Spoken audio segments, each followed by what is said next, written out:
আসসালামু আলাইকুম, আশা করি সবাই ভালো আছেন। আমি নতুন একটা বিষয় নিয়ে আপনাদের সামনে আসলাম।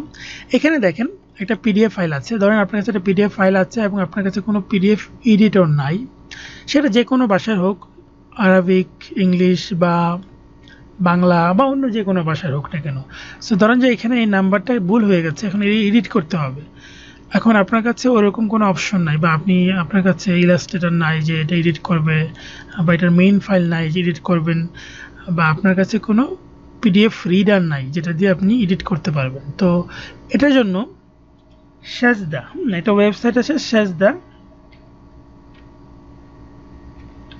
লিখে সার্চ করবেন, তাহলে একটা ওয়েবসাইট আসবে।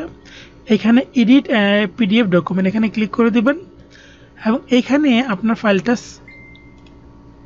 ছেড়ে দিবেন। ধরেন যে এই ফাইলটা আমি টেনে এনে ছেড়ে দিতে পারি বা আপলোড করতে পারি, যে একই কথা। দেখেন এখন এটা আমি এডিট করতে পারবো যে কোনো জায়গা থেকে। ধরেন যে আমি নাম্বারটা এডিট করে নাম্বারটা 92 জায়গায় 95 দিব, 95 দিলাম, বাস। ধরেন যে এডিট হয়ে গেছে, অ্যাপ্লাই চেঞ্জেস, সেভ।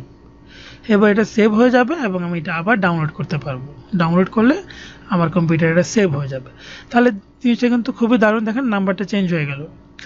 তো এই টেকনিকটা আপনারা অ্যাপ্লাই করবেন। পাশাপাশি এইখানের এই ওয়েবসাইটে দেখবেন যে আরও অনেক ধরনের অপশন আছে। ধরুন আপনি পিডিএফ ফাইল কম্প্রেস করতে চাচ্ছেন, অনেক বড় ফাইল ছোট করবেন, আপনি পিডিএফ ফাইলটাকে আলাদা করবেন, মানে পিডিএফ ফাইল 10 পেজের আছে, আপনি আলাদা করবেন, সেটা করতে পারবেন। আপনি পিডিএফ ফাইল আছে অনেকগুলো, জোড়া লাগাবেন, মার্চ করতে পারবেন।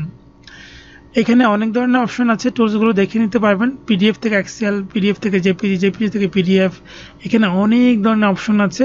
তো এই ওয়েবসাইটটাকে আপনারা ভালোভাবে ইউজ করতে পারবেন চাইলে। তো এই ধরনের নতুন নতুন ভিডিও পেতে অবশ্যই আমার চ্যানেলটা সাবস্ক্রাইব করে রাখতে পারেন এবং আমার ফেসবুকে ফলো করতে পারেন। আসসালামু আলাইকুম, আল্লাহ হাফিজ।